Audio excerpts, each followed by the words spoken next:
बिस्मिल्लाहिर्रहमानिर्रहीम। I am professor Abid Umar. आज जो है बेटा जो टॉपिक हमने पढ़ना है वो है प्लास्टिड्स। देखो बेटा प्लास्टिड जो है ना ये एक पिगमेंट कंटेनिंग ऑर्गेनेली होती है, ठीक है ना। ये कौन सी ऑर्गेनेली है? ये पिगमेंट्स कंटेनिंग ऑर्गेनेली है। प्लांट्स के अंदर जो प्लास्टिड होते हैं वो 3 तरह के होते हैं। मैं आपको ये बात बता दूं, प्लास्टिड सिर्फ और सिर्फ प्लांट्स के अंदर पाए जाते हैं। हालांकि ये जो है वो फोटोसिंथेसिस एल्गी में भी होती है, बट उनमें प्लास्टिड नहीं होते, सिर्फ क्लोरोफिल होता है। अब इसकी जो पहली जो टाइप होती है बेटा वो है क्लोरोप्लास्ट। अब ये क्लोरोप्लास्ट कैसे क्या होती है इसके बारे में थोड़ा सा हम डिस्कशन कर लेते हैं। देखो बेटा क्लोरोप्लास्ट जो है ना ये भी एक डबल मेम्ब्रेनस ऑर्गेनेली है। जैसे माइटोकॉन्ड्रिया डबल मेम्ब्रेनस है, क्लोरोप्लास्ट भी डबल मेम्ब्रेनस ऑर्गेनेली होती है। माइटोकॉन्ड्रिया की तरह ये भी जो है बेटा ये सेल्फ रेप्लिकेटिंग या सेमी ऑटोनोमस होते हैं, क्योंकि इसके अंदर भी इसका अपना राइबोसोम और अपना डीएनए होता है।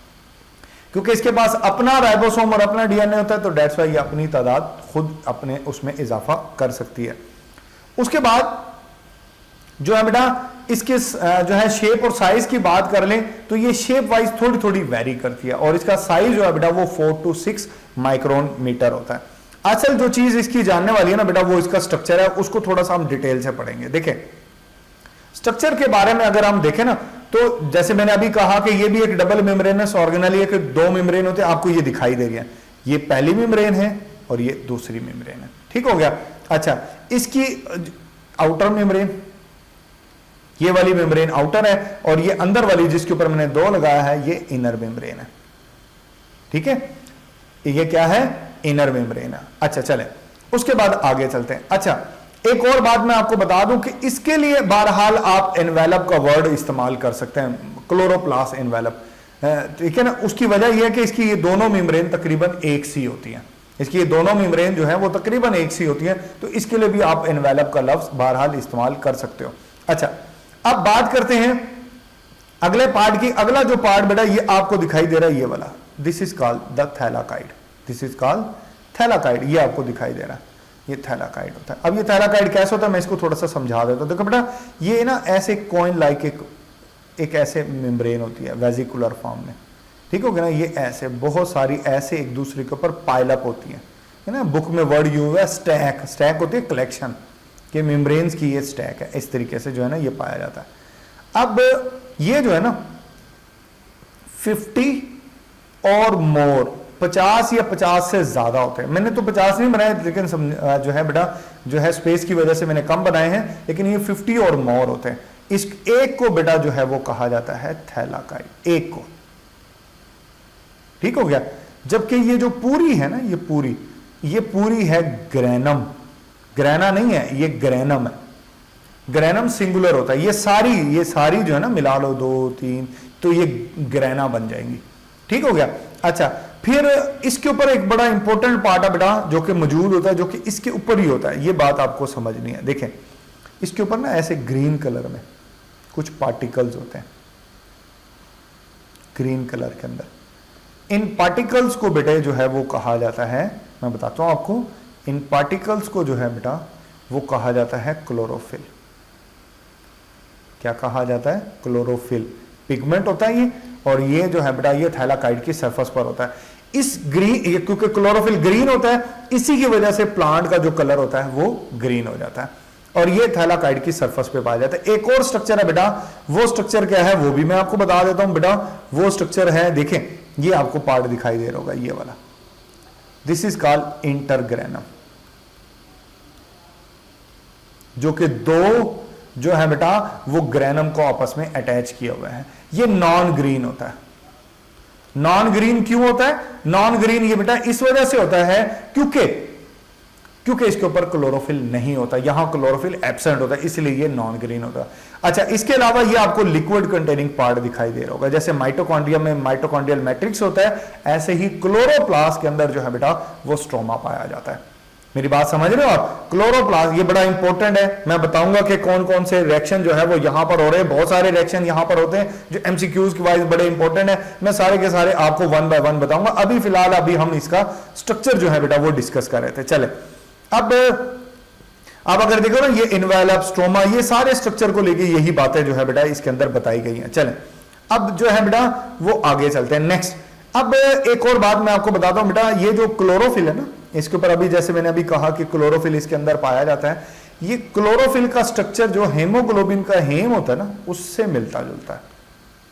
हेमोग्लोबिन का जो हेम होता है ना, उससे मिलता है, ठीक है ना। दोनों में पोरफायरिन रिंग होता है, पोरफायरिन ये हेड होता है क्लोरोफिल में, पोरफायरिन रिंग का दोनों में पाया जाता है। लेकिन क्लोरोफिल के पोरफायरिन के सेंटर में मैग्नीशियम होता है, जबकि हेमोग्लोबिन के सेंटर की पोरफायरिन रिंग के सेंटर में आयरन होता है। यह फर्क होता है बस, ठीक हो गया। बाकी क्लोरोफिल क्या फंक्शन परफॉर्म करता है, यह बात अभी हम डिस्कस कर रहे थे। देखो बेटा, क्लोरोफिल का बेसिकली वर्क क्या होता है। क्लोरोफिल का काम होता है बेटा, इसने ये chlorophyll are present on the surface of thylakoid, एक तो बात आपने ये याद रखनी है। दूसरा, क्लोरोफिल का काम ये होता है कि ये लाइट को एब्जॉर्ब करता है और उसको केमिकल एनर्जी में कन्वर्ट कर देता है, जो कि एटीपी और NADPH कहलाएगा, ठीक है ना। जैसे सोलर जो है बेटा, वो पैनल जो है, सोलर की प्लेटें जो आप सोलर सिस्टम जो है लॉन्च करते हो, वो जो है वो लाइट एनर्जी को कन्वर्ट कर रहा होता है इलेक्ट्रिकल एनर्जी में। इसी तरह ये क्लोरोफिल भी एक कन्वर्टर है, ये लाइट एनर्जी को कन्वर्ट कर रहा होता है केमिकल एनर्जी ATP और NADPH के अंदर। इसको ना लाइट रिएक्शन ऑफ फोटोसिंथेसिस, जो लाइट रिएक्शन होता है ना फोटोसिंथेसिस का, आप लाइट डिपेंडेंट रिएक्शन होता है जिसको फोटोफॉस्फोरिलेशन भी कहा जाता है, वो यही रिएक्शन होता है, ये क्लोरोफिल के ऊपर ही होगा, ठीक है ना।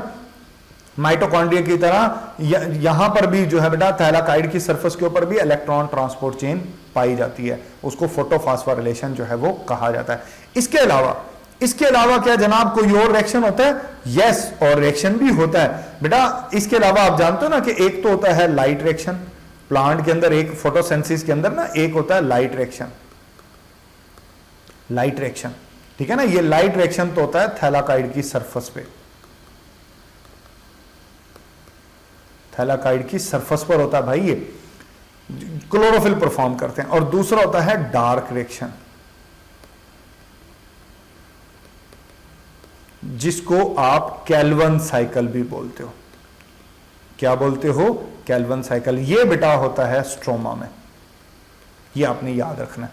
ये रिएक्शन जो है बेटा वो स्ट्रोमा होता है, ये अकरेंस ऑफ रिएक्शन है जो कि यहां होता है, बड़ा इंपॉर्टेंट है, आपने याद रखने। एमसीक्यूज में ये बातें अक्सर आती होती हैं। चलें आगे चलते हैं। नेक्स्ट जो है बेटा, जो प्लास्टिड की अदर जो पार्ट होता है, दूसरी जो टाइप होती है वो होती है क्रोमोप्लास्ट। क्रोमो का लफ्जी मतलब होता है कलर। क्या मतलब होता है?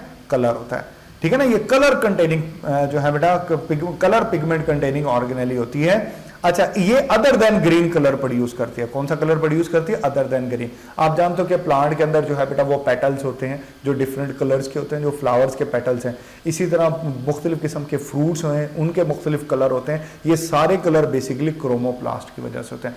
इन कलर्स की वजह से ना इनकी फंक्शनैलिटी भी है। मसलन ये हेल्प करते हैं पोलिनेशन, कलर की वजह से अट्रैक्शन होती है और उस अट्रैक्शन की वजह से इंसेक्ट्स आते हैं और पॉलिनेशन का सबब बनते हैं।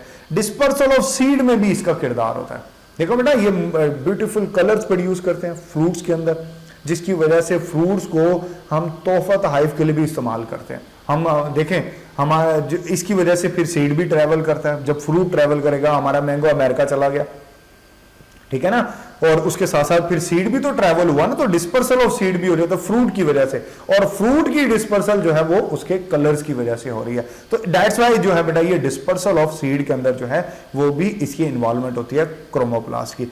तीसरी जो प्लास्टिड की टाइप होती है ना बेटा, वो है लिकोप्लास्ट। अब लिकोप्लास्ट जो है ना, पहली लाइन ये अक्सर एमसीक्यूज में आ जाती है कि जनाब ये ट्रायंगुलर होता है, ट्यूबुलर होता है और इसकी कुछ हद तक शेप डिफरेंट करती रहती है, और ये कलरलेस होता है। ये कोई कलर पिगमेंट नहीं होता, ये कोई कलर प्रोड्यूस नहीं करता, और ये प्लांट के अंडरग्राउंड पार्ट में होता है। मतलब ये कहां होगा? ये रूट्स में होता है। कहां होता है? ये रूट्स के अंदर पाया जाता है। और रूट्स में आप जानते हो रूट का फंक्शन होता है स्टोरेज ऑफ फूड। ये फूड को जो है बेटा ये स्टोर करता है, ठीक है ना। इसका काम क्या होता है? फूड को स्टोर करना। चले, ये ऑर्गेनली हमारी यहां पर मुकम्मल हो गई है। हमने इसके बारे में जो है वो बहुत कुछ जो है बेटा वो पढ़ लिया। उम्मीद है कि आपको ये क्लियर हो गया। लेकिन अभी हमारा लेक्चर एंड नहीं हुआ, अभी एक छोटा सा टॉपिक हमारा रहता है, हम उस टॉपिक को जो है बेटा वो करेंगे, और वो टॉपिक है बेटा माइक्रोस्कोप। देखिए माइक्रोस्कोप, देखो बेटा ये माइक्रोस्कोप आपको दिखाई दे रही है। आपको यहां पे लिखा हुआ कंपाउंड माइक्रोस्कोप और लाइट माइक्रोस्कोप। तो बेटा मैं आपको बताता जाऊं, ये दोनों ही लाइट और कंपाउंड दोनों ही माइक्रोस्कोप हैं। यहां पर आप लिख लें और ये भी लाइट माइक्रोस्कोप है, कंपाउंड माइक्रोस्कोप, ये दोनों लाइट और कंपाउंड माइक्रोस्कोप ही हैं। फिर फर्क क्या है, क्या फर्क है इनके अंदर? देखो बेटा, इसके अंदर जो फर्क है ना वो मैं आपको बता देता हूं। यहां पर आप देखें ना, ये जो लेंस यहां पर इस्तेमाल हुआ है ये है आई पीस। ये क्या है बेटा? ये है आई पीस। ठीक हो गया। इसी तरह ये जो लेंस यहां पर इस्तेमाल हुआ है ये है ऑब्जेक्टिव लेंस, क्योंकि यहां पर ऑब्जेक्ट पड़ा होता है, यहां स्लाइड रखी होती है। ठीक है ना। अब आप नोट करें कि यहां आई पीस 2 है, यहां आई पीस 1 है। यह फर्क है इन दोनों का। इस वजह से इसको जो है वो यूनिलाकुलर कहा जाता है। क्या कहा जाता है? कि ये यूनिलाकुलर जो है माइक्रोस्कोप है, जबकि इसके बारे में कहा जाता है ये है बाइनाकुलर। ये ज्यादा बेहतर है, दोनों आंखों से देख सकते हो इसमें। ठीक है ना, बाइनाकुलर माइक्रोस्कोप है ये। फिर एक फर्क और है बेटा, यहां लगा हुआ है मिरर। ठीक है ना, कि सनलाइट जो है बेटा वो इसके ऊपर पड़ेगी और ये सनलाइट को मर्ज करके ऊपर डाल देगा। ठीक हो गया। तो इस वजह से ना आप इसको सिर्फ डे में इस्तेमाल कर सकते हो, जबकि यहां लाइट बल्ब यूज हुआ है। लाइट का कौन सा बल्ब यूज हुआ है? लाइट बल्ब यूज हुआ है यहां पे। ठीक है ना। और ये जो है लाइट ऊपर मारे। अब ये इलेक्ट्रिक होता है, तो डेट्स वाई इसको आप दिन और रात दोनों में इस्तेमाल कर सकते हो। डे और नाइट दोनों में ये इस्तेमाल है, ये मोर फिजिबल है। ठीक हो गया। लेकिन इनकी एफिशिएंसी तकरीबन एक सी होती है, तकरीबन एक सी होती है। ये बात अभी हम डिस्कस करते हैं। देखो बेटा, आपको ये देखें, अब यहां पे ना नोट करें बात, एक लिखी हुई है रेजोल्यूशन और एक लिखी हुई है मैग्निफिकेशन। ये क्या होता है? रेजोल्यूशन होती है the ability to see the smallest particle. सबसे छोटे जर्रे को देखने की जो सलाहियत है ना, वो रेजोल्यूशन कहलाते हैं। हमारी आंख जो नेकेड आई है ये 1 मिलीमीटर तक के जो जर्रे को देख सकती है, पार्टिकल को देख सकती है। 1 मिलीमीटर से अगर पार्टिकल छोटा हुआ तो वो आपको दिखाई नहीं देगा। ये हमारी आंखों की रेजोल्यूशन है। दूसरी बात कर लेते हैं कंपाउंड माइक्रोस्कोप, उसकी रेजोल्यूशन होती है बेटा 2 माइक्रोन मीटर। ठीक हो गया। तो ये 2 माइक्रोमीटर के जर्रे को देख सकते हैं। अब ये मैग्निफिकेशन क्या है? मैग्निफिकेशन बेटा माइक्रोस्कोप का असल काम क्या होता है कि जो जर्रा हमें दिखाई नहीं दे रहा उस जर्रे का जो अपरेंट साइज होता है वो इंक्रीज हो जाता है, मैग्नीफाई करता है। इसमें लेंस लगे होते हैं जो पार्टिकल को मैग्नीफाई करते हैं, बड़ा कर देते हैं, बजाहिर बड़ा करते हैं, असल में बड़ा नहीं करते। अपरेंटली साइज उसका इंक्रीज होता है ताकि वो हमारी आंखों की रेजोल्यूशन के अंदर फॉल करे। तो क्या करते हैं, ये जो कंपाउंड माइक्रोस्कोप होती है ये पार्टिकल साइज को 500x टाइम तक जो है बेटा 500 टाइम्स तक जो है वो उसके साइज को अपरेंटली मैग्नीफाई कर देती है, इंक्रीज कर देती है। ठीक हो गया।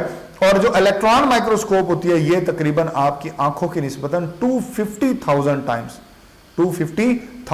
उसके साइज को इंक्रीज करती है, या कंपाउंड माइक्रोस्कोप की निस्बतन 500x टाइम जो है वो इंक्रीज करती है। और इसकी रेजोल्यूशन जो है बेटा वो 2 to 4 एंगस्ट्रॉम होती है, मतलब ये उससे भी छोटे पार्टिकल को दिखा सकती है। ऐसा क्यों है बेटा? इसका भी कॉन्सेप्ट है, मैं आपको बताता हूं। देखिए इसका क्या कॉन्सेप्ट है। देखिए हम डिस्कस कर रहे हैं कंपाउंड माइक्रोस्कोप या लाइट माइक्रोस्कोप। कंपाउंड माइक्रोस्कोप ये डिस्कस करें ना, या हम बात कर रहे हैं इलेक्ट्रॉन माइक्रोस्कोप की।